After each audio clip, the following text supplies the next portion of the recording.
welcome to the Institute of Economic Affairs. We are going through a series on discussing the book An Inquiry into the Nature and Causes of the Wealth of Nations, written by Adam Smith. This will be the 250th year since the book was authored. And as an Institute of Economic Affairs, um, we'd like to appreciate the power of ideas over time. And as students of economics, we want to ask ourselves through this book to what extent do some of the ideas we propagate today will stand against the test of time, and if they're really new, and what we can learn from Adam Smith through this book, popularly known as The Wealth of Nations. So far we've had a couple of series where we discussed book one, which has 12 chapters. Book one was of the causes of improvement in the productive powers of labor. Today we're starting on a new series on book two, which is of the nature, accumulation, and employment of stock. So book two basically has 5 chapters, and book two generally discusses about the nature of stock, the effects of its accumulation into capital of different kinds, and the effects of different employments of those capitals. So to discuss through this through these chapters, we have my colleagues Winnie, Kwame, and Moses. So Winnie will take us through chapter one of the division of stock. Kwame will take us through Moses will take us through chapter two of money considered as a branch of the general stock of the society. And Kwame will take us through chapter three of the accumulation of capital or of productive and unproductive labor. So to start us off, I'd like to ask Winnie to go ahead and give us her observations and her views on the first chapter of book two. Welcome, Winnie. Thanks, Melody, and welcome everyone as we review Adam Smith's book on the wealth of the nations. My name is Winnie Ogejo. I work at the Institute of Economic Affairs under the Futures and Foresights program. So the chapter I will be reviewing today is on book two, the first chapter, which is of the division of stock. And as we will be looking at this chapter, we'll realize that what Adam Smith is doing is that he is just laying a foundation for us to be able to understand how capital is divided, how it functions within an economy, and why why the way it is ultimately allocated to different areas ultimately determines whether a nation grows richer or it actually stagnates. So as you read through chapter one, you realize that Adam Smith makes three very important observations. And the first observation he's making is that capital is not just labor. And that it is actually what derives growth. So he observes as well that the beginning of wealth is not just, it just doesn't happen. It happens when people make a deliberate and intentional decision to move from survival into investment. And that's where the concept of capital comes in. So Adam Smith mentions that if we were to use all our income on our daily needs, then there is no growth.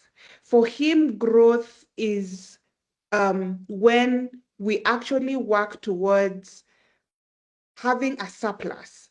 And then when we have that surplus, then there's an opportunity for people then to be able to invest.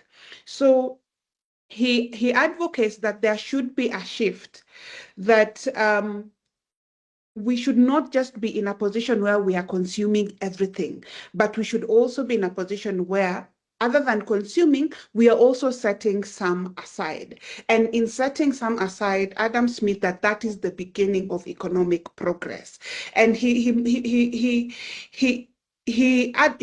mentions that so the survival story is not an individual problem, but it is more of an economic condition. That when people or a society are in a position where the economy is struggling to grow, he believes that the economy struggles to grow because investment is not happening. So he's pushing towards having consumption and also having a little more for investing.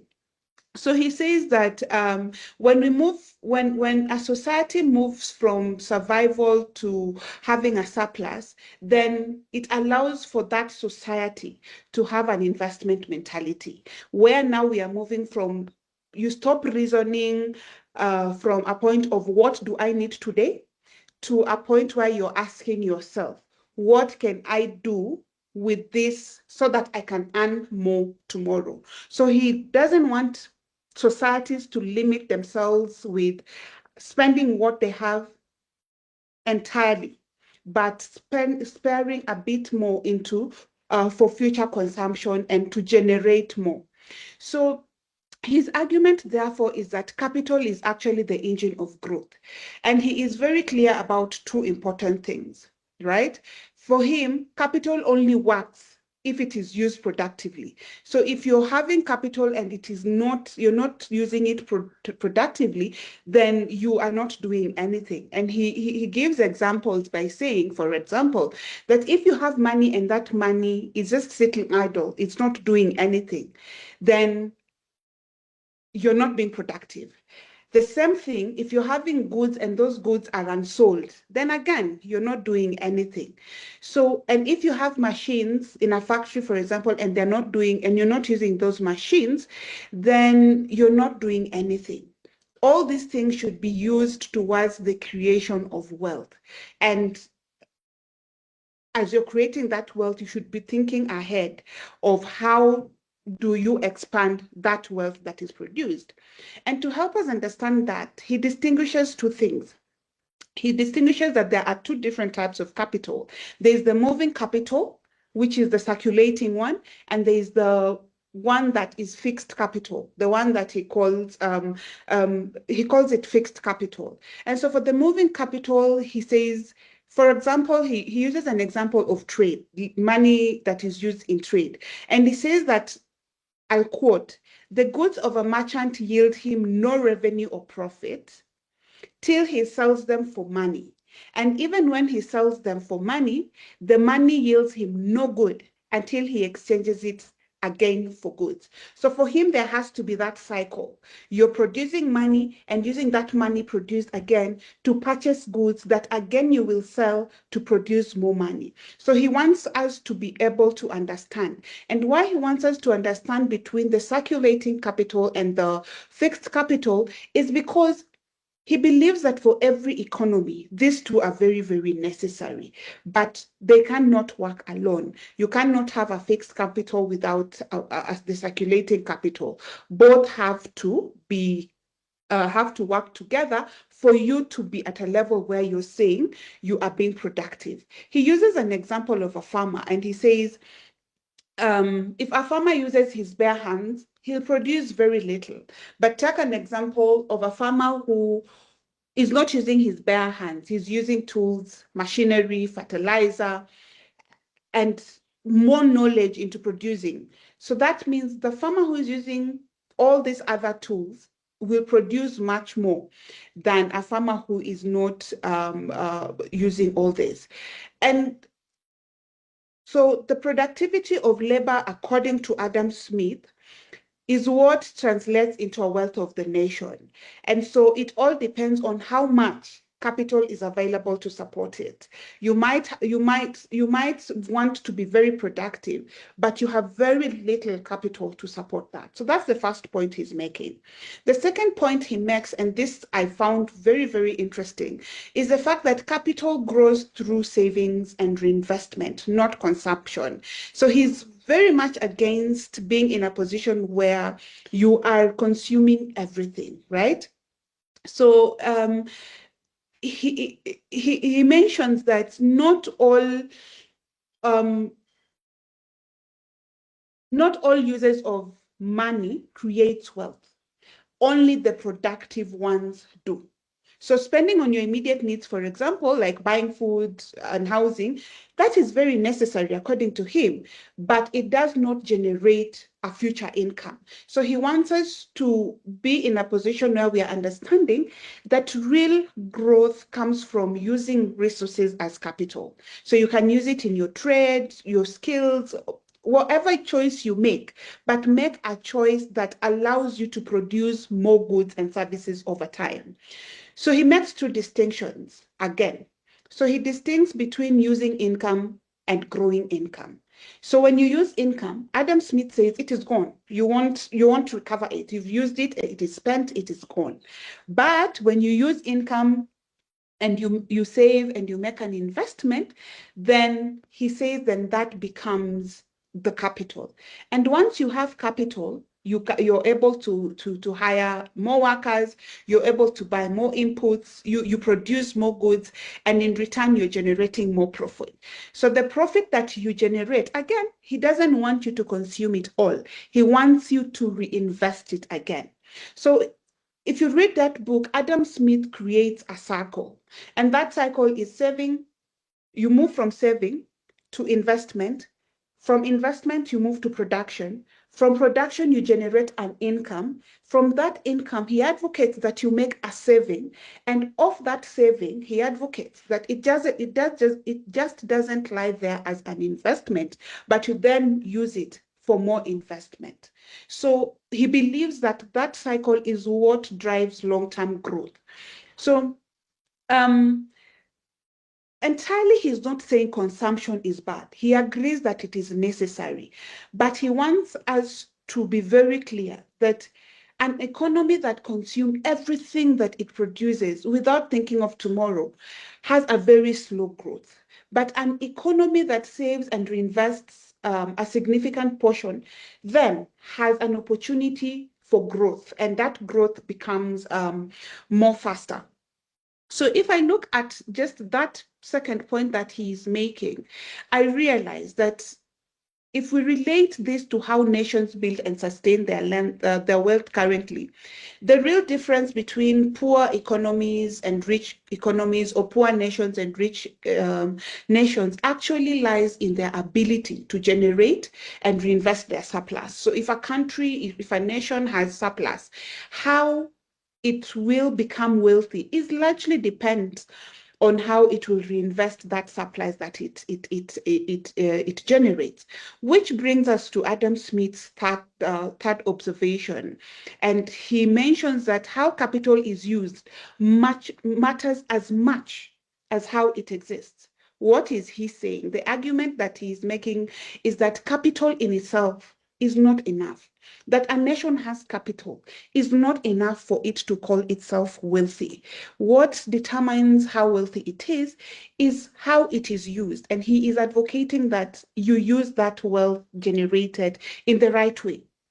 So he observes that, for example, two countries with the same amount of capital can actually grow at very different rates. And that different rate growth is largely because of how wisely or unwisely a country uses to invest or reinvest its capital. And as we will be closing, we will be asking ourselves, given our current reality, does this make sense? And if you read, if you find an opportunity to read our paper on and then floods, you realize we made a comparison of Kenya and other developing other nations. And these nations, there were 7 nations. And why we chose these 7 nations is at the point 30 years ago, at that time, Kenya and those 7 nations were at the same level in terms of economic growth, that's the GDP.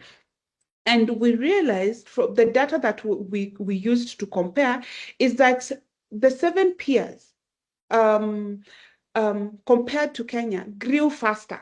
Kenya's economic growth was slower than its peers, the 7 peers. And as at 2024, compared to those 7 peers, the peers had grown, their growth was at 8% per year, while Kenya's in 2024 was at 4% per year, meaning over the same period, meaning Kenya was growing at a slower rate.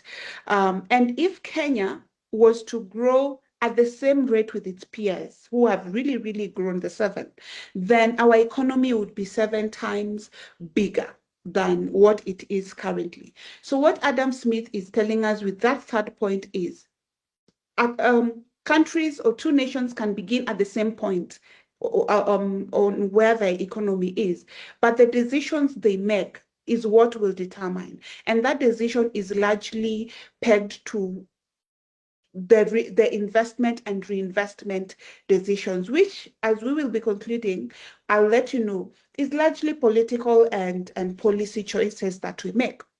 So if you read through this chapter 1, it's a very short chapter, about seven pages.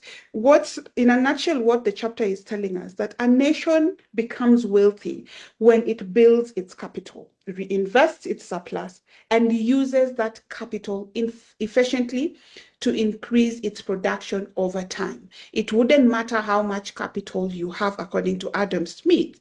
If you do not reinvest it, if you do not use it wisely, then you will be slowing your growth potential. So the language is a bit intense, as you will be reading through if you have an opportunity. But if you internalize it, it becomes simpler. And that's the whole idea of why we are doing this. So in a nutshell, Melody, I think that's my view about my chapter 1. Thank you. Thanks, Winnie, for that elaborate discussion on the first chapter. So on to the second chapter, where Moses will take us through of money considered as a branch of the general stock of the society. Moses, tell us, did money exist 250 years ago? And how was everything structured? Go ahead, Moses. Thanks. On this chapter, chapter 2 of book 2, Winnie has pointed out the stock and the quantity and capital and how it comes about, and what Adam Smith considered as what would make it grow. Now, in this next chapter, Adam Smith now delves deeper into one part of this capital. But before he does that, he distinguished between gross and net revenue. And then later on, he talks about money. And then he does a deep dive in the banking sector in Scotland then. So we are going to try to go through the three things that he highlighted in this chapter. Now, Adam Smith notes that society wealth can be measured in two ways, but one is more truthful as to how rich a society is or not. Now, Adam Smith says that we have what is gross revenue in society, and this is just the total output of labor and land in a country. And then after that, he says a society cannot consider it rich or poor based on that alone. And the reason being, he says, part of what goes into the gross revenue of society is including what is not consumed immediately. And therefore, since that remains the same over a long period of time, to determine the real wealth of a nation, then you have to take the gross, and then you minus what goes into maintaining and also meeting all the expenses that were used into that production of that output, which he calls, the result of that he calls net revenue. Now, net revenue today might be called net revenue, but in that time it was termed as net. And the reason Adam Smith says it's important that if a society is to consider its wealth, to look into its net revenue and not the gross, is because he agrees that the expenses incurred in production and also in maintenance of the factors of production cannot be calculated or assumed to be part of the wealth of a society or even an individual if you take it at per capita basis. And so he goes further to break down what goes into the whole annual produce, for example, of a country.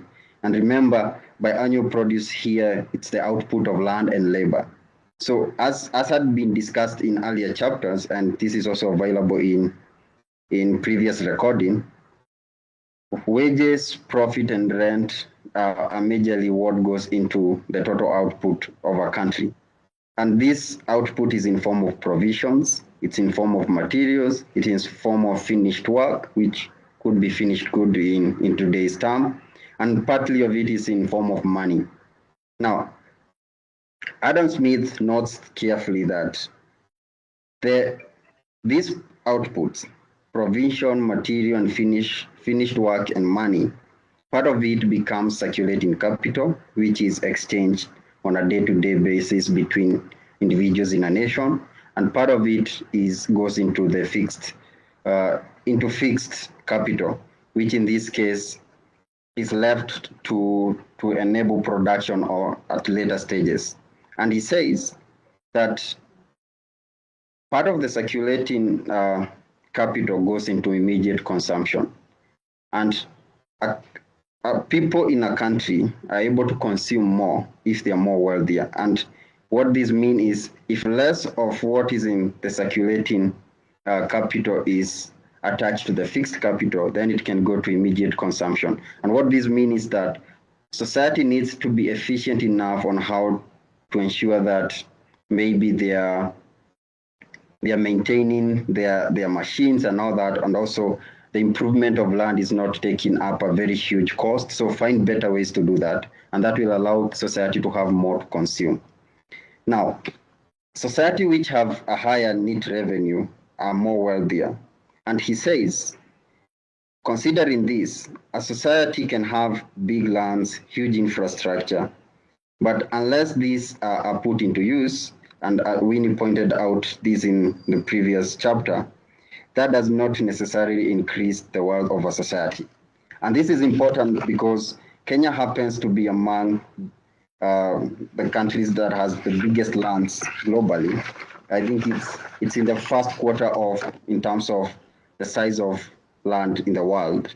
But it also happened to be amongst the country in the first quarter of the poorest country, meaning that despite its vast lands, comparative to other countries in the world, and also the amount of maybe infrastructure it has, it necessarily is not more wealthier because it's dependent on the utilization, on the productive nature of this capital that societies grow.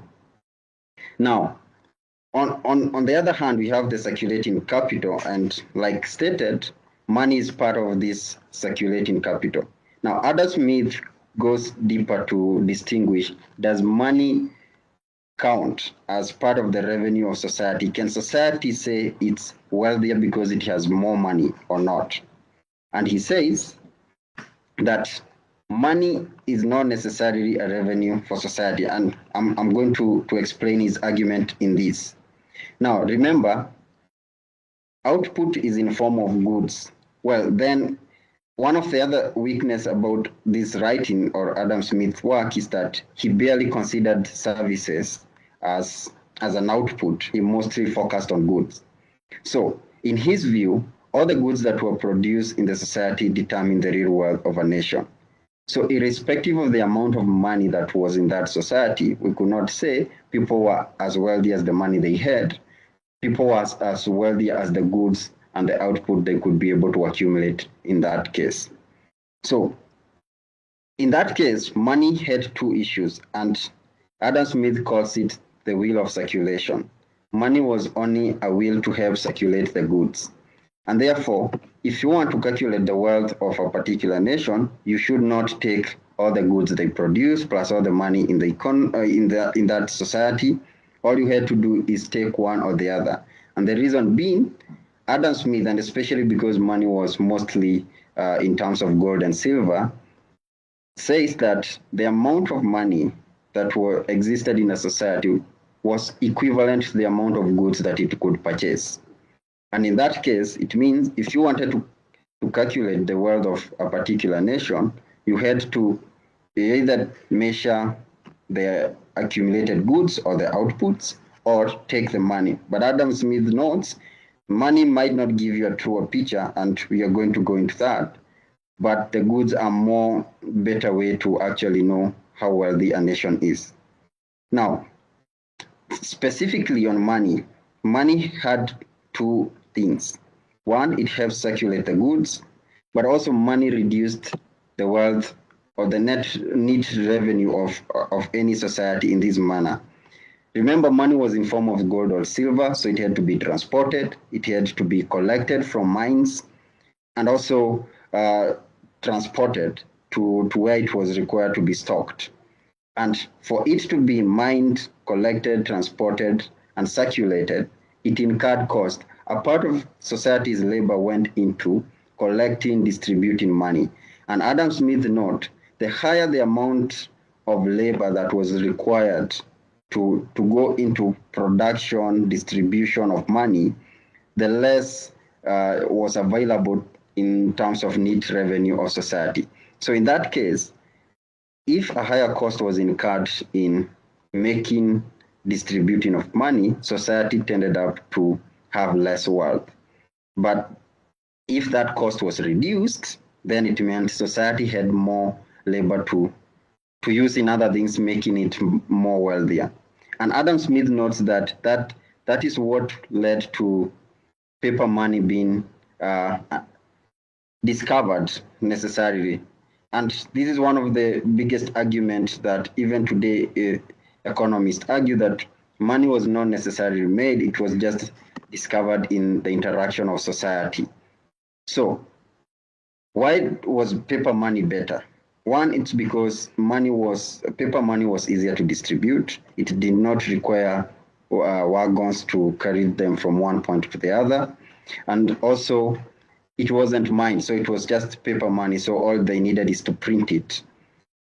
And now, when you check in that from that angle, remember, money is not part of the gross produce of society because it's just a mechanism to circulate it.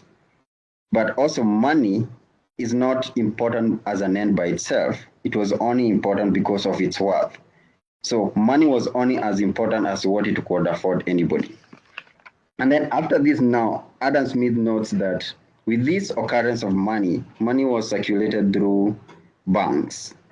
So one peculiar thing about this time that Adam Smith is writing about, and this is mostly observation in 1600 and also early 17, each bank produced its own paper money.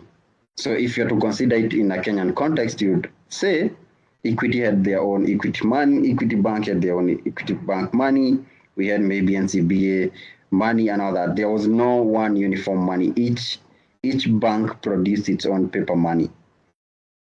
So each bank was required to produce money that is equivalent to the amount of gold and silver they had in their stores. And then instead of circulating the gold coins and the silver ones, they were to circulate the paper money. And anytime somebody required the silver or the gold, they were to take the paper to the respective bank, and then on demand, they would be issued with the coins. Now, the arrival of this paper money allowed banks to lend more. And this came about because banks in Scotland discovered the cash account, which allowed cash credit in the form of paper. So what happened is, since the society had developed confidence in bank, that each time a bank issued you with a paper and you wanted the coin, you would go to the bank and get the coins. Now people, instead of going each time they got a paper, going to demand the coin, they used the paper to purchase things, to exchange value with other people, and then this circulation would run even for years without the paper going back to the bank for the coins. And what the banks realized, they don't have to keep an equivalent amount of deposit of coins in their stores to the amount of papers they have given, since people will not come asking for the coins at the same time. A concept heavily utilized today by banks. So what that said is, the banks were able to free what Adam Smith calls dead stock. And by dead stock, he means banks being forced to keep the gold and silver in their stores. It meant the gold and silver could not be used in production. And since a society is as wealthy as how much of its capital is in circulation and production, not rather which is in their stores, then this concept of paper money allowed banks to lend their coins and silver and then keep only a fraction of it for those occasions when people brought the paper back to demand the coins. And Adam Smith noted that he couldn't necessarily measure how much of the total the banks needed to keep back as deposit, but he says probably most banks had only a fifth of the total.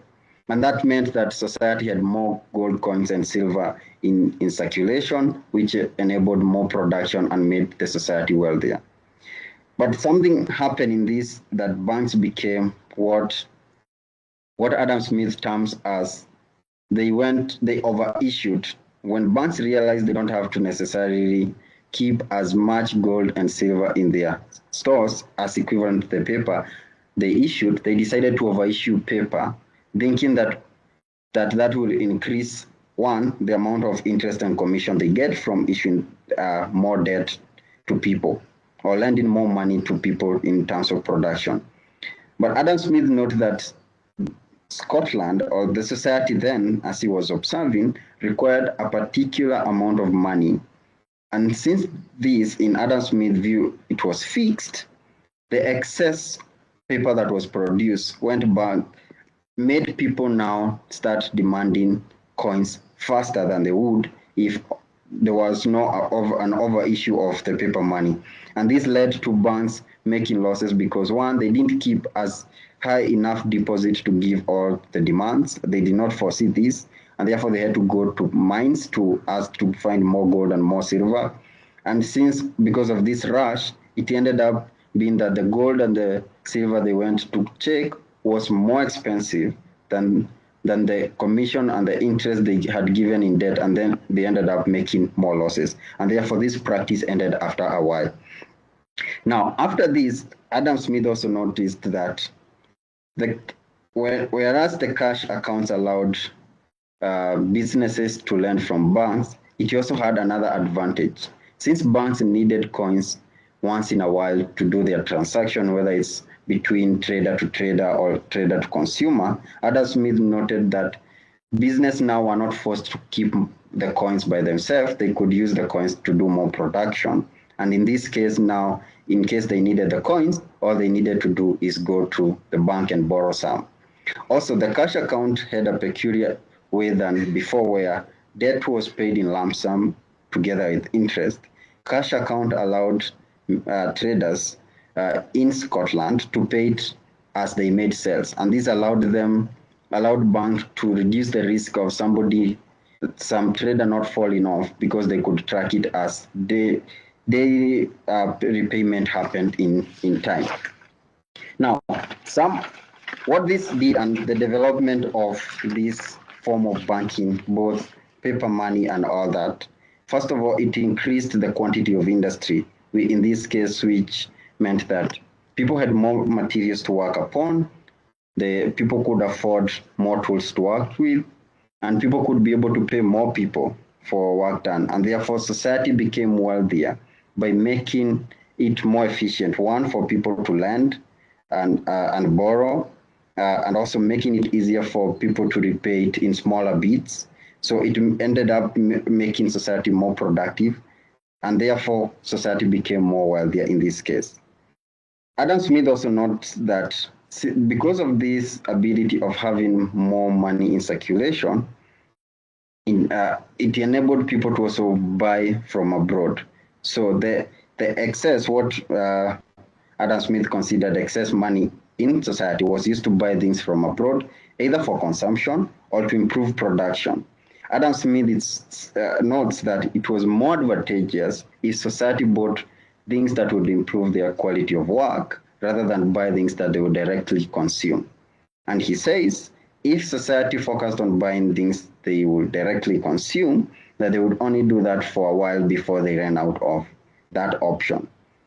But he notes that by allowing people to buy things from abroad, either to consume, to sell to other people, or to sell also outside the borders of Scotland, it made society more wealthier because they could utilize the excess production and also the excess money that they had to enrich themselves in this case. So one of the things about this is that Adam Smith notes that for society to be wealthier, it needs to be more productive. For it to be more productive, there's need to have a more efficient way of circulating outputs and exchanging value. And he says in this case, paper money was a good discovery. He, however, notes that metal-based money was way better because it could be backed by something tangible, which is gold and silver in this case. So Adam Smith had this obsession with tangible things, and that's why he barely considered services as productive. And Well, whereas that argument is not necessarily true these days, because considering today's money is not backed by gold or silver, it's just backed by confidence we have with the banks and also with the government, which is the Central Bank of Kenya, for example, which issues money in this case. So Adam Smith says that it's important that society ensures that the natural liberties of people are put at the fore. But he notes for the banking system to work, two exceptions needed to be made. And Adam Smith argues that there was need not to allow banks to produce small notes. Remember, each bank produced its own money. We didn't have a common currency like we do here have in Kenya today. So each bank had its own different currency. And he said, if we allowed banks to produce small notes, in this case, in pences or even a denomination of 5 euros or lower, he said that we'll have smaller banks pop up, which will not have enough capacity to have stores or deposit of gold and silver to back their paper money. And therefore, we have a risk where we have so much paper money that cannot be backed up, and that would constrain society. He also says that there was need. One of the things that banks in Scotland had developed in this time is that since they wanted to take advantage of issuing paper money and not keeping the full amount of deposit equivalent to the paper money in circulation, when you went to demand coins with the paper money, you either given a small amount and then asked to wait for 6 months for them to deliver the other coins, or they would give you the full amount of coins if they were able to do. And this enabled banks to take advantage of people by forcing them by using that law to actually push people not to demand the coins. And Adam Smith noticed that without such a system, it's growing back on people's liberty. And therefore, he emphasized, although people should be allowed to act in their own, there was need to regulate banks in this case and require of them that they should issue coins on demand, not on a 6-month wait time. And in that case, he says that in this case, it was better if it was regulated rather than allowing people to act at their own liberty. Now, there are 3 things that we identify here that Adam Smith in this chapter, which we could call incomplete or contradict society today. Now, one of the things that happened is Adam Smith observed in the US that the leadership then decided that they would have one common legal tender, like we do have now. So the currency was made a legal tender. So anybody who came up with the paper money to you were supposed to exchange to them whether you wanted or not, because it was recognized as a legal tender. Adam Smith argued that this was a bad law because it was, of course, reducing natural liberties, which people should be allowed to do whatever they want with their outputs and also exchange it based on their desire and exchange it for whatever they desire for. And therefore, Adam Smith felt that there was no need to have legal tenders. And he praises when the parliament in England struck a law to force the leaders in the colonies of Britain then that had issued a legal tender to revise that, and that happened. And so it would be interesting to think, what would Adam Smith think now that most countries today in the world, I think almost all countries now, have legal tenders in terms of money and currency that they use to exchange for goods and services. And by legal tender here, it means that if somebody came up with Kenyan shillings and you're within the confine of Kenya, you are obligated by law to exchange with them whatever goods or services they would require from you with that money, and you cannot tell them that you not use that, you require a different thing in this case. Now, another thing is that Adam Smith disagrees with David Hume, who had noticed that in 1751 and 52, the prices of goods had gone up.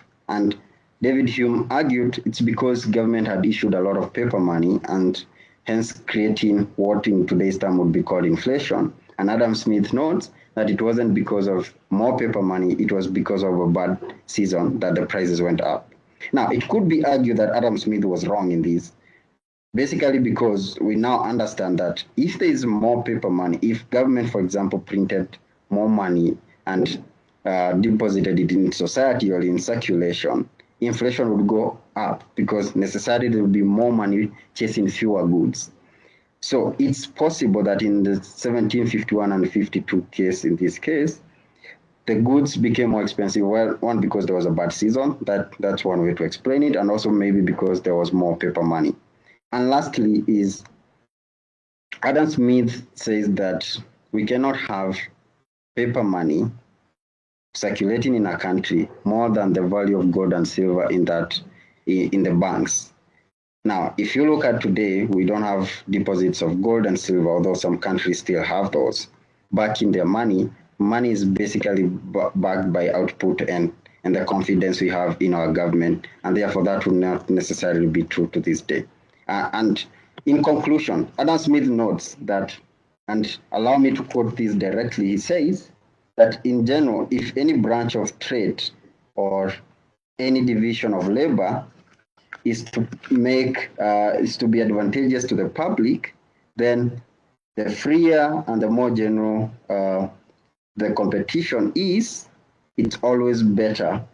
It's always the more so. So Adam Smith emphasized in this case that for society to be more wealthier and to be more productive, then the freer, the better that we allow the traders and also the consumers to operate. And that marks the end of this. Thank you. So on to chapter 3 of the accumulation of capital or of productive and unproductive labor. Kwame, what is Adam Smith's view on productive labor and unproductive labor? All right. Okay. Thank you very much, and thanks. Okay. So this chapter, of course, we are in book 2. So this is chapter 3. We are talking here about Adam Smith's views in trying to explain accumulation of capital or of productive and unproductive labor. Remember, the big arc of the entire publication, which is the book itself, the big book itself, is to explain how nations become prosperous. So he's talking about how nations come from a position of want to how they become prosperous. But one of the core things he made in book 1 was basically specialization and division of labor. So here he's now come to, regardless of the fact that the specialization and division of labor, he's creating a core distinction between what he calls unproductive labor versus productive labor. I think this is one of the more important chapters in the entire book because of this sharp distinction that Smith creates. It is not a distinction without a difference, but one that many people today might have a different view of. Now, what is productive labor? Remember that at that time, just before the Industrial Revolution was completed, but it was just physically as it was starting, many people earned their keep or earned their living from land, and they were farmers of different sizes, but many of them were subsistence farmers. And then in addition to that were other people who did other trades, who were therefore in manufacturing employed in one way or the other. There were services as well. But Smith says that labor that adds value to another object or fixes or realizes itself in a tangible and sellable commodity. So in other words, the farmer who's producing, say, in Scotland, so perhaps at this time people produce potatoes or perhaps barley or whatever crop it was, or whatever series of crops these were, because they're producing and acting on that labor to produce a sellable commodity, which would be that product, agricultural product, that is productive labor. Because that product can be saved and then it can be used in the future. So basically it is not something that is diminished by time. It is something that is usable in the future. And remember, he said that one of the ways people build stock is because you can use some of it, and when you have a surplus, then you generate that surplus. So in a way, he's talking about the fact that labor that produces tangible things could be an agricultural product, or it could be a manufactured product. But on the whole, when it's producing something that is productive labor. So it might be a carpenter making something like a table, a chair. When Smith's perhaps something that he might have had a demand for would be a desk or even a bookshelf. But the fact that this person is applying their labor, often physical, or with the application of some tools and machines, to produce something else which has value over time, which can be sold as a commodity. A farmer who grows grain, or another person who makes a pin maker, for instance, remember the pin factory, is creating new capital or stock. Or it might be a tailor or a person who rears sheep and uses that sheep to produce wool, which is then made into a coat or a scarf, or somebody uses leather to create. So you can tell most of this is labor adding value to an existing product. That product is probably the product of nature, in a physical sense, is what has lasting economic value. So that's productive labor. It's still possible for us to see this classification today. So anybody who's a blacksmith, a person who's doing work in Kenya today, say manufacturing, selling milk, producing, rearing cattle and all that will still qualify under productive labor in Adam Smith's classification. Then he says that there's a second category of labor that's called unproductive labor. And here again, quoting him, says, this is labor that does not fix itself in a permanent object. So here he's talking about labor that is actually results in consumption because it does not create lasting commodity. And in his view, these are some of the things that he calls all manner of things. So for instance, even when you have a wealthy person, and that person employs an assistant to help them, say, within their house to serve their guests or to do anything else, he calls that menial labor. Because that labor is not necessarily useless, but by virtue of the fact that by performing that task today, that worker is not creating new capital or creating new things for his or her employer, it means that this second person, the employed person, is consuming another person's stock. So it does not result because it disappears the moment it is done.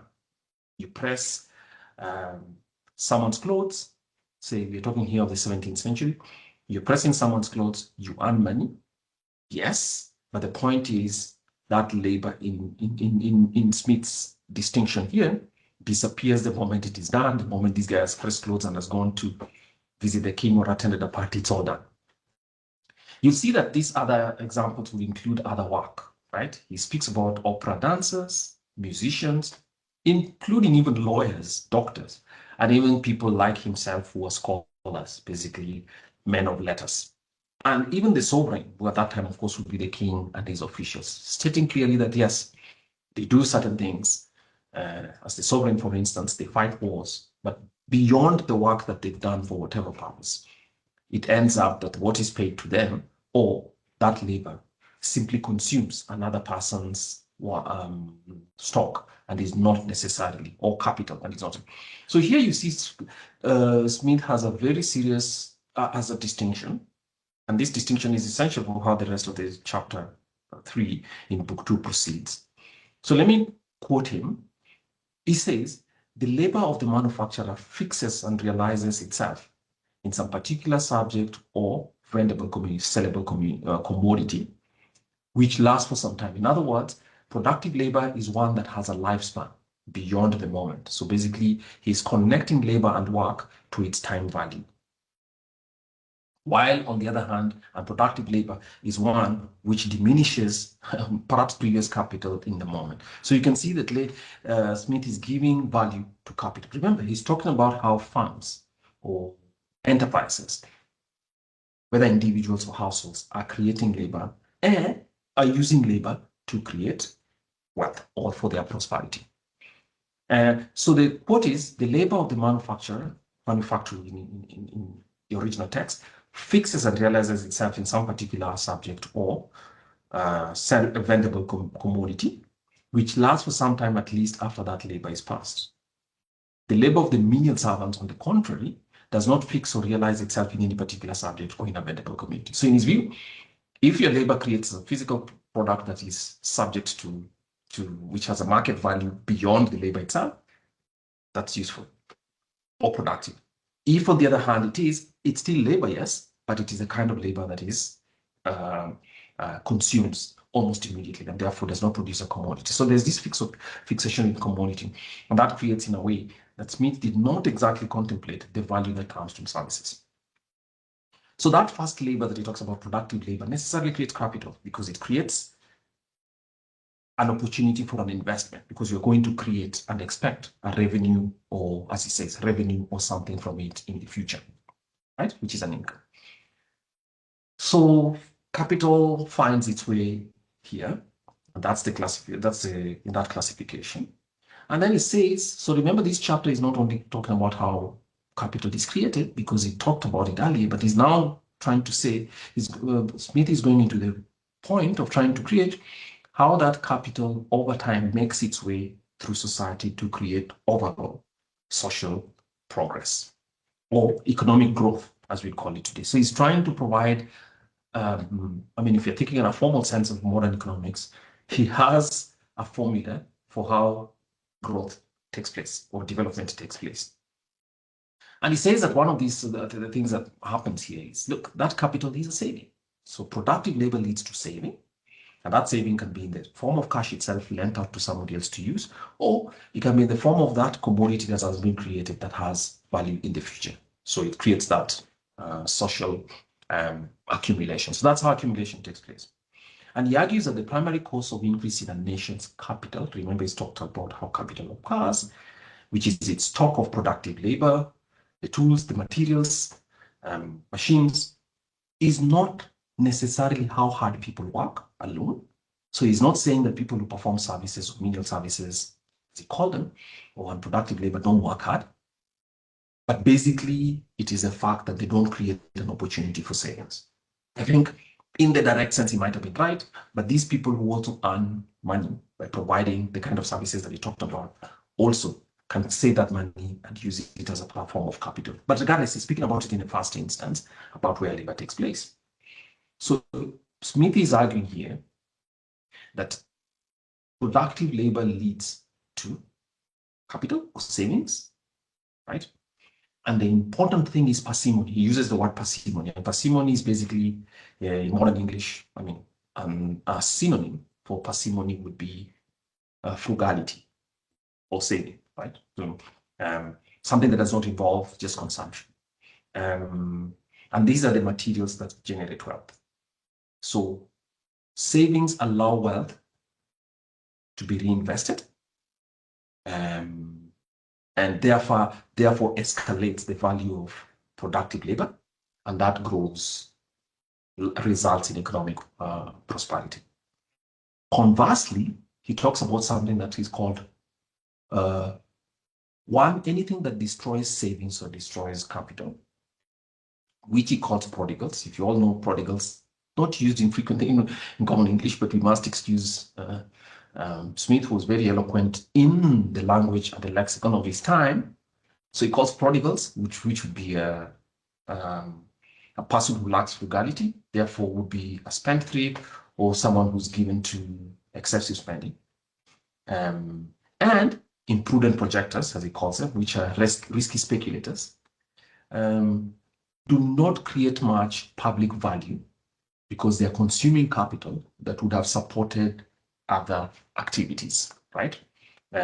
So ostentatious expenditure here is something that Smith, using the word prodigals, which of course consistent with the would remind anybody of the Holy Bible story of the prodigal son. So prodigals are people who are spending capital that could be used in other productive endeavors. So that's the critical distinction. And then he says, if a society, obviously, therefore, has more of the parsimonious people, as opposed to the frugal, parsimonious and frugal people, as opposed to the more ostentatious and wasteful ones, profligate ones, the prodigals, as they call them, then obviously you know that the stock and the capital of that society is going to grow. And by that, it's going to push on the development frontier. He makes a very simple but largely correct argument.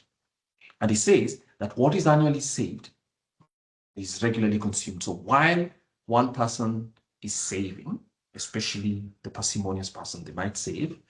Somebody else might consume their expenditure. I mean, that's saving because of what they've saved, right? Either by borrowing it or in any other way. But the point is, because of that saving and the expectation that it will yield a commodity or yield something that is vendible, as it says, is what creates that. And what is annually spent, in his view, is usually almost similar to what is produced, except for those people who have created through frugality a claim on future incomes because of the stock or because of the commodities that created. So that portion of his own revenue or income that a richer person, or maybe not necessarily rich, but he uses the word rich, but I think anybody who is frugal, the frugal person saves, and which is not immediately consumed, becomes capital, right? And it might even be assumed at the same time by somebody else or different people, by laborers, a manufacturer could take it, or somebody else, but it will be reproduced with profit and therefore raise the society's annual value. Oh, it's wealth. So that comes his theory of capital accumulation. So again, he's quite elaborate. I think it spends a lot of time. This chapter is one of the longest in this, well, this and the previous chapter are the longest in this book, this part of the book, which is book 2.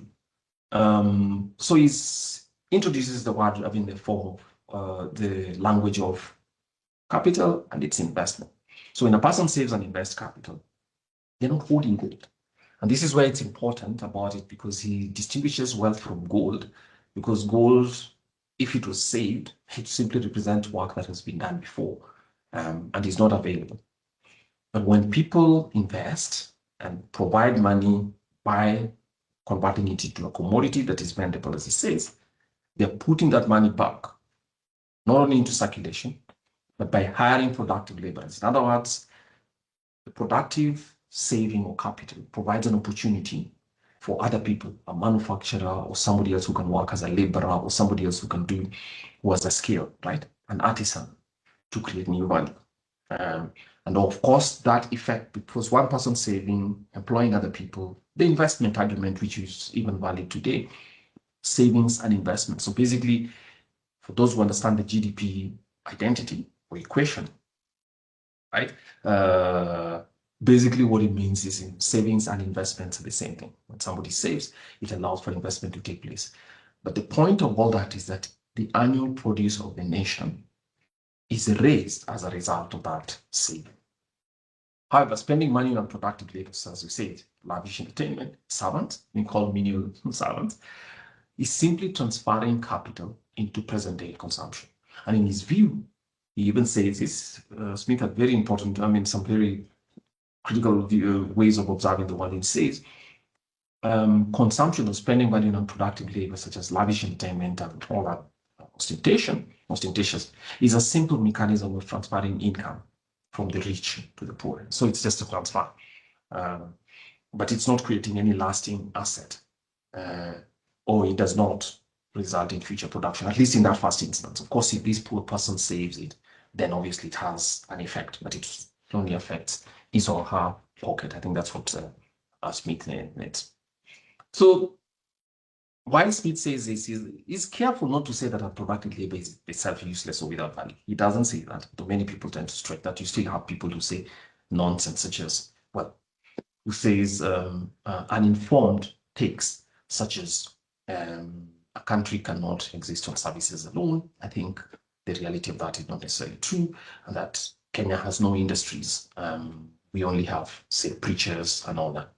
The argument also goes to the point where we even see in education policy, some people mirroring, not necessarily consciously, but mirroring Smith's argument by saying that when you are training people in universities, you should only train what they call hard science people, right? People who can make physical things, build bridges, build motor vehicles, and build stuff like that. You hear people who say things such as, well, they lie, but they say that Chinese students in the Southeast Asia, right, in high school are already building computers and learning how to run software, while Kenyans are still studying chemistry and studying history. But the point is, it's just saying that, yes, why it is difficult to even conceptualize non-physical things as creating value for society.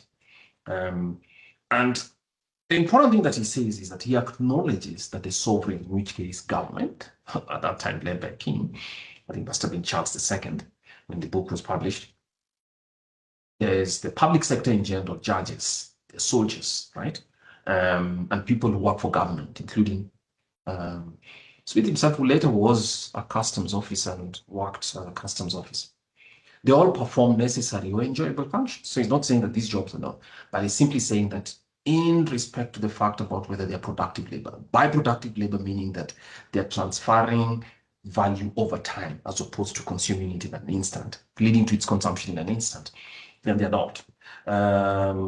So from a strict perspective of growing the nation's wealth, their work does not create commodities which can be sold. So you can tell, I mean, if I was to characterize or provide a caricature of this chapter, Smith tends to be a hardware person, right? He's not a software guy. He's a guy who would actually think that a society's value or wealth would probably be represented by pipelines, big infrastructure, things that are physical, touchable, and all that. So it's not an attack on services. It is even a mistake to state that Smith was opposed to services, but it creates that fine distinction that is important. It is also important later when economists started to quantify quite a bit and to try and create a mechanism for measuring GDP. How services were measured and how the value added in services was one of the greatest statistical tricks that I think economists were able to get. So now we can talk about health services and actually quantify it. I remember myself having had an argument with very educated people, right? The hierarchy of professions in Kenya is that doctors and lawyers at the top, with engineers and other people who've learned softer subjects such as economics and others should listen to them even when they pontificate on the economy. And true, but that's the general feeling. So when we were arguing a couple of years back with doctors who were claiming that you cannot measure the effect of medical science, medical services on GDP, of course, they were wrong.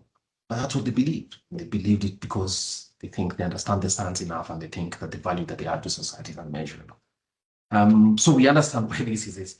But in modern GDP accounting, we all know any first-year student, or perhaps a good second-year student, but even an average one, knows that when somebody mentions the fact that you cannot measure the quality of services, well, their knowledge on the economy is at least 70, maybe perhaps 90 years to backward.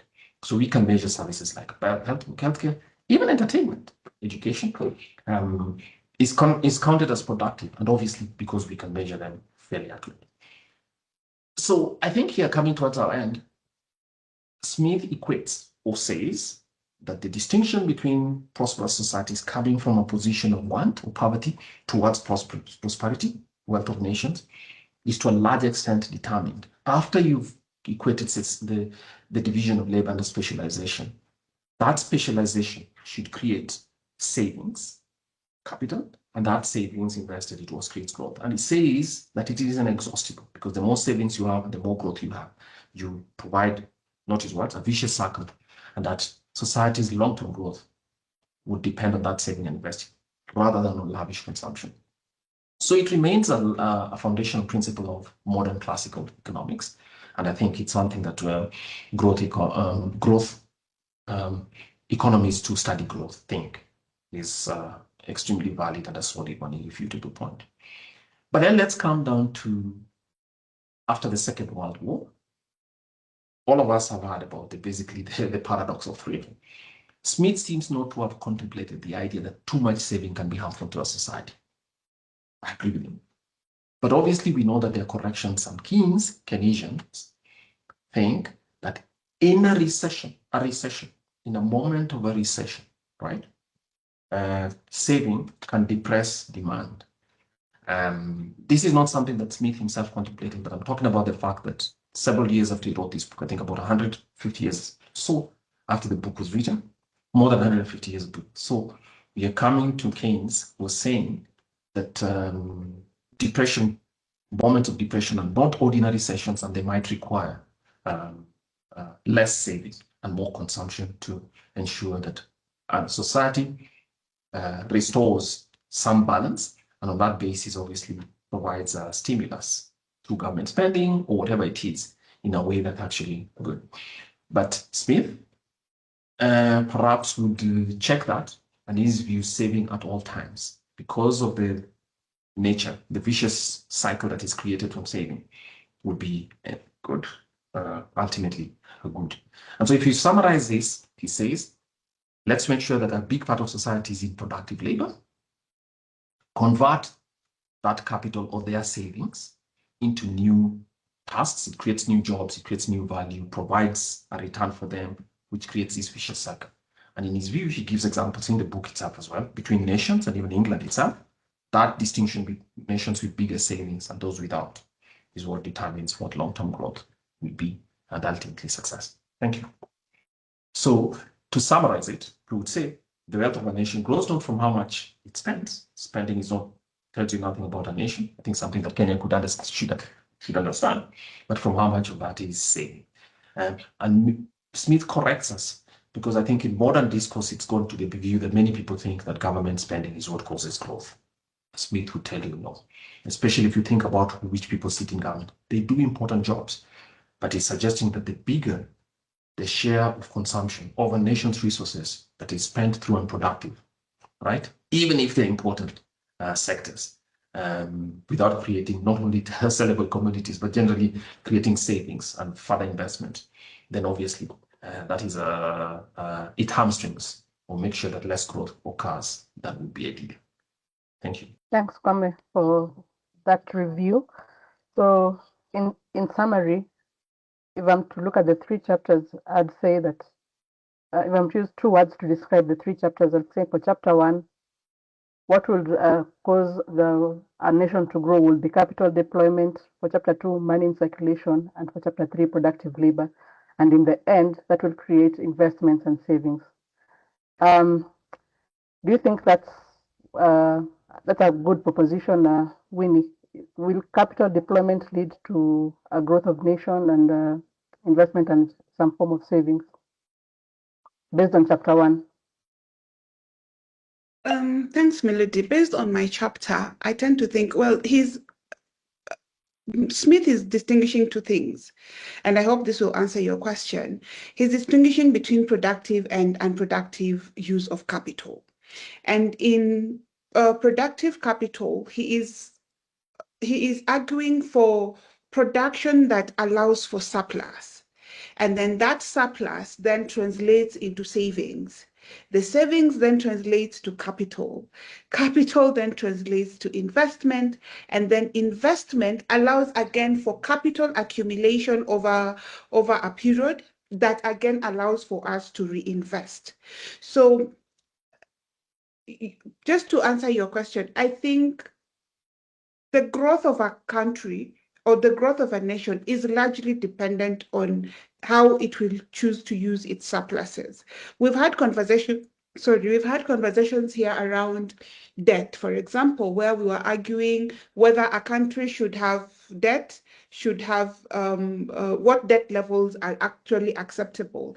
And we've always pushed to move towards a surplus, and we're moving towards a surplus so that we have extra to actually do other things that would push or accelerate the growth of this nation. So I don't know if that answers your question, but I think the argument is around productive and unproductive capital, and he's just pushing us towards enjoying productive capital that then would allow us to accelerate our push towards being a wealthy nation, because we are allowed to invest and reinvest for ourselves. So yeah, I think that's just about it. Okay, thanks, Winnie. So do you find that his ideas are still relevant at our current state as a nation? Yes, I think it still matters. His arguments still matter a great deal. And like Moses and Kwame have mentioned that there are areas they disagree with, but for me, there are, based off his arguments and what I read, three things. His ideas explain three things.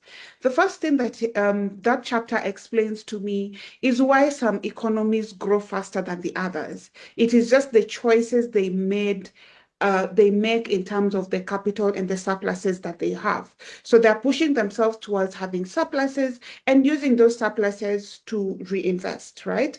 And then he also gives the idea that investment matters more than just income. People might disagree because it is that income that will then allow you to invest. So if you don't have that income, of course, you can't invest it. But he's pushing that if you have an income, then you should actually look at how you can invest it. And I think this is where I hope to see a smile on Kwame's face, because I want to use an example that he's very passionate about, and that's the white elephants. And the other thing he's telling us is the policy choices about where money goes is very critical for a country's push towards being wealthy. So for example, if you look at the white elephants projects, and these are projects that are largely very expensive and cost a lot to build. But if you look at the amount that they bring back in terms of revenue, it's either very little or it doesn't have economic benefit. The projects might be very impressive, but they don't generate. So if we were to use white elephants as an example, so we are misallocating funds. Instead of generating future income or productivity, what it does is we tie our resources to something that does not meaningfully contribute to our growth. So if we were supposed to speak about white elephants, I think this chapter would actually be a very good justification as to why we should actually be having very different conversations about what we are using our monies. We are borrowing to use it on things that will not give us return on investment. And even if it's giving return on investment, it's very minimal compared to what you've actually pushed into it. So yes, my chapter is very, very relevant. Just depends on how one wants to look at it. Thanks, Mel. Okay, thanks, Winnie, for that elaborate discussion.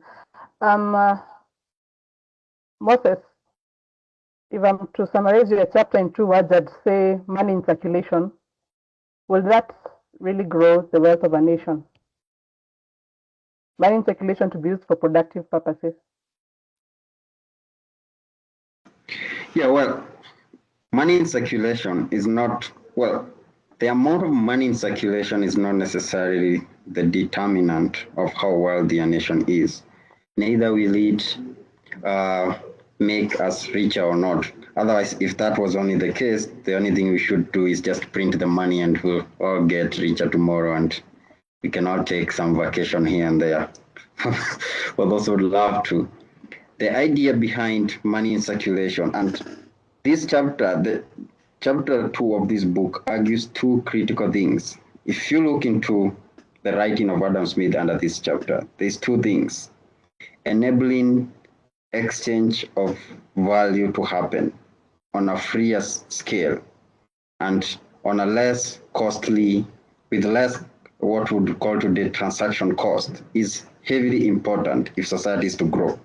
And that's why Adam Smith argued that paper money was way better because it helped people to exchange things faster, more efficiently, and it also freed up the amount of time, labor that it was needed to generate money. So society is not as rich as the amount of money they have, but it's as rich as the amount of output they can make, and money just helps facilitate that. And therefore, it's important to have money so that those with ideas can actually borrow and fund their production idea. And this also goes into, to make labor productive, you need capital, both fixed and circulating, money being a circulating capital in this case, to enable that labor to produce. Not only to produce, you need also to march towards more proficient and efficient ways to do that for growth to happen quicker. And money enables that to happen, and that's important. On the other end, it's on the policy end. Adam Smith clearly shows that if a country takes stance in terms of their policy that make it difficult for people to exchange, either by exchanging where people are buying things for consumption, either within the country or abroad, or make it difficult for people to exchange in terms of traders or people buying intermediate goods to enhance their production, then that makes it difficult for growth to happen. And one way of making exchange better is having policies that allow quicker exchange. And society has made quite significant strides in this. And it's good to consider that before we didn't have foreign exchange, if Kenyan money would just remain to be Kenyan money, you cannot exchange it for money elsewhere. So you had to use the real gold and silver to do that. But now society has made a step ahead on that. The other thing is that there was no digital money in those cases. So, and by digital money, I don't necessarily mean crypto. I just mean that you can now exchange or money or send it or receive it using just your phone or whatever. And these technologies also have been advancing this. So the easier the flow of money, the easier the access to credit is, and also the freedom of people to exchange. Both the freedom of banks and all that is important. But it's important, and I think Adam Smith had an exception on how free things should be. And he says that there's a need to avoid over-issuing. There's a need to avoid having banks that can collapse, because the risk of a bank collapsing it means the growth and the production of society be heavily affected. And we saw that when the housing bubble actually busted, it actually proved Adam Smith correct on this one. And I think it's necessary that also, well, things need to be more freer, but they also need to ensure that we are not also taking too much risk, making society constrain its growth in the medium term and the long term. That I would describe that as what the chapter is. And yeah, definitely your two word would be match the chapter. Thanks, Moses. Kwame, are the views by Adam Smith on productive labor still relevant in our society today? Yes, I think. Yes, I think they are. I think they are. Because, so the one area in which Adam Smith makes a distinction is because he makes the distinction, while he says that there's productive and unproductive labor, he creates that distinction between what its effects are when government is the major driver of unproductive labor and when it is people who are driving unproductive labor. So let's remember, I'm quoting here, he says something like capital, which is capital, so he pluralizes capital. Capitals are increased by parsimony, remember that word, frugality, and diminished by prodigality and misconduct. So that basically means regardless of whether it's capital being diminished by government or being diminished by the private people. So I think that distinction, in my view, is correct between productive capital and unproductive capital. He says, great nations are never impoverished by private misconduct, private prodigality and misconduct, though they sometimes are by public prodigality and misconduct. Because the almost whole public revenue is in most countries employed in maintaining unproductive hands. Remember that Adam Smith argues that unproductive hands or unproductive labor are those people whose work is diminished in the moment. Right? So what that tells you then is that if you have, and it gives the history of England over the reign of Elizabeth I to Charles II when this book was published, and he's saying that if you looked at that time, the unproductive hands, which is government, engaged England in, I think in the space of 100 years, something like 8 wars. 4 of them were with the French. And he was saying at that time in his estimate that the total debt that the government ran engaging these unproductive people, soldiers, administrators in unproductive activity, and especially wars, had led to England having at that time a debt of 145 million pounds, though he himself thinks that it was actually closer to 200 million pounds. We're talking here of the 16th century. Previous to the 16th century. Yes, 16th century and early 17th century. So that's quite a bit of saying something about his view about unproductive and productive labor. So he's saying that if you have the unproductive people being a greater part of the labor of a society, then what it means is that you're taking more from the unproductive. The productive people have to support a greater share of the unproductive. And that means that obviously society has less savings, and those savings are not being used for the right ways, meaning that you're perpetuating public debt on one side, which is a negative, obviously disinvestment, and then on the other side, making sure that your people who are working in the productive labor, society is growing at a lower rate than it otherwise would have. So basically, because the profusion of unproductive labor in a society, whether driven by government or driven by just private choices, can create has a delay on how fast a society can grow, which is its own development. So yes, that is still right. And I think if you think about it in Kenya, Adam Smith would have a problem with the size of a big government, because basically he said the profusion of that share of labor, which is not leading to investment, which is not leading to capital creation and using that capital to raise society's investment, then of course that means that you're delaying it. And he says that, but the profusion of government must undoubtedly have retarded the natural progress of England towards wealth and improvement. It has not stopped it. So he's saying, fine, it's like brakes on your growth, but it does not necessarily stop it, because the private person still has an incentive to actually go up and work for themselves, use division of labor, and to continue to create. But he's saying that the cost that society is saying, the opportunity cost of a big government is that society will grow slower than it otherwise would have than the ideal case should have been. So in a way, I think he's correct. So yes, that productive and unproductive labor is still available. We still see it in corruption in Kenya.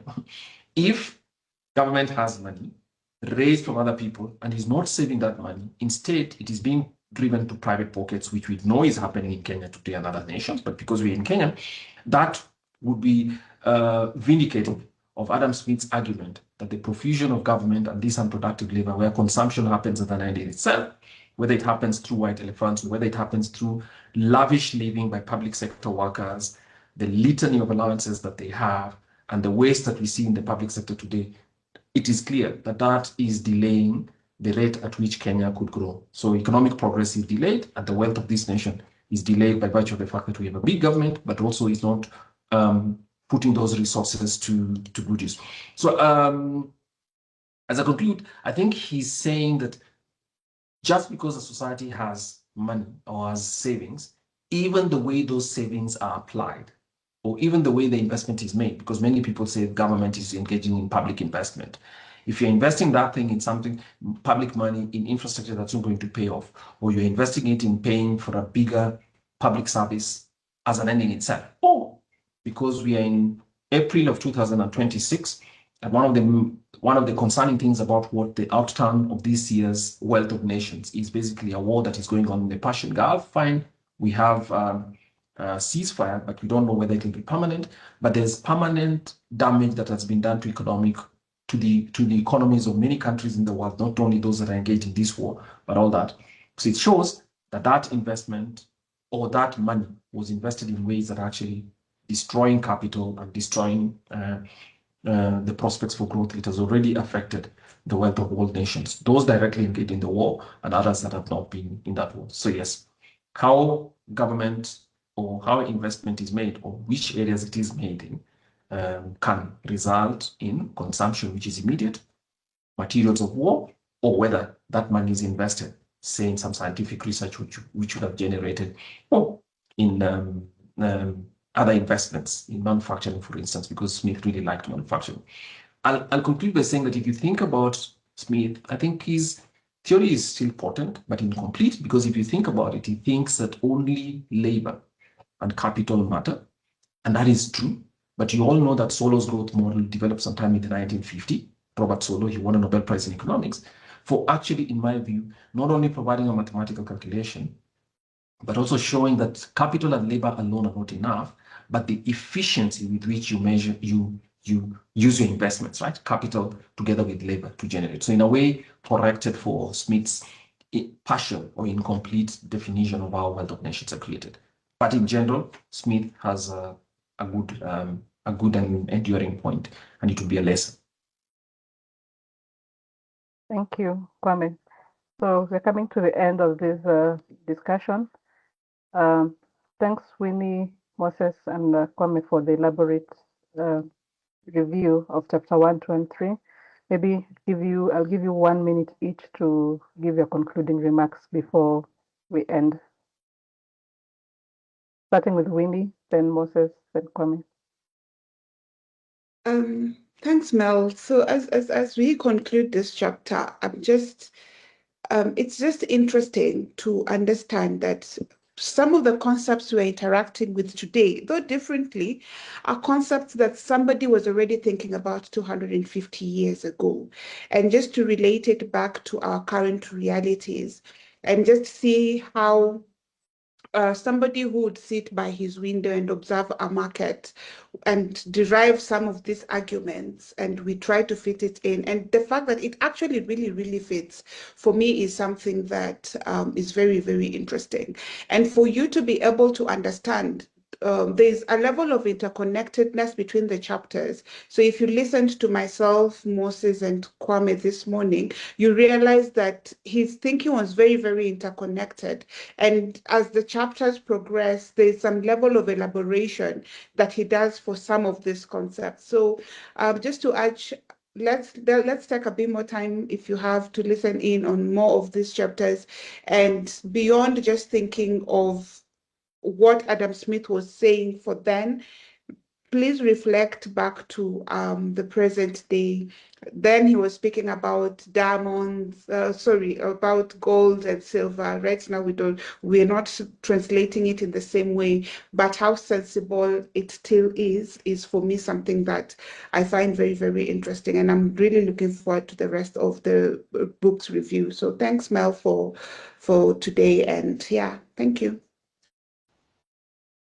Well, in short, I would conclude this in this sense, especially if you're looking this, and allow me to use Kenya in this example. If you're looking at a country with 40% of its people below a very, what I consider lenient poverty line, and you're asking yourself the question Adam Smith asked himself 250 years and more ago: what would make Kenya wealthier than it is? Well, wealth is something Kenyans would really need at this time. I think we would need more of it. And one of the things you notice, especially in terms of banking, availability of credit and all that, and big governments and crowding out effects that we are witnessing this day in Kenya, a country with a very huge debt, unsustainable. The debt is invested in infrastructure, and Adam Smith notes it's not the amount of capital you have, it's the employment of that capital in productive manners that ensures you grow, which ends up with wealth. So crowding out effect, accumulation of physical capital, what would be termed fixed capital in this case, and then so much regulation there thus making it difficult to exchange, and therefore transaction costs are quite high. As a Kenyan, you would be concerned and the need to actually revise these barriers that are preventing us from growing and becoming wealthier.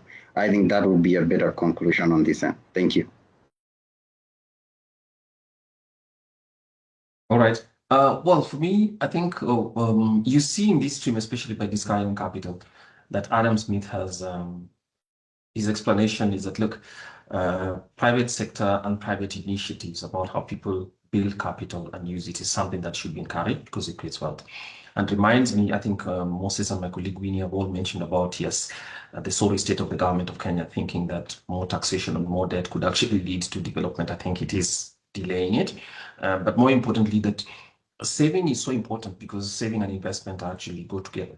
That it's embarrassing that a government that has deficits is actually also taxing savings. Because when you tax savings, you reduce the volume of savings, and therefore this kind of behavior, whichever way it is justified, Adam Smith says, and I think it's empirically demonstrable, that is actually reducing the rate at which growth should take place. For a country whose citizens have an income per capita based on yesterday's publication by the Kenya National Bureau of Statistics on Economic Survey, people want $2,500 per year, which is just about $200 per day.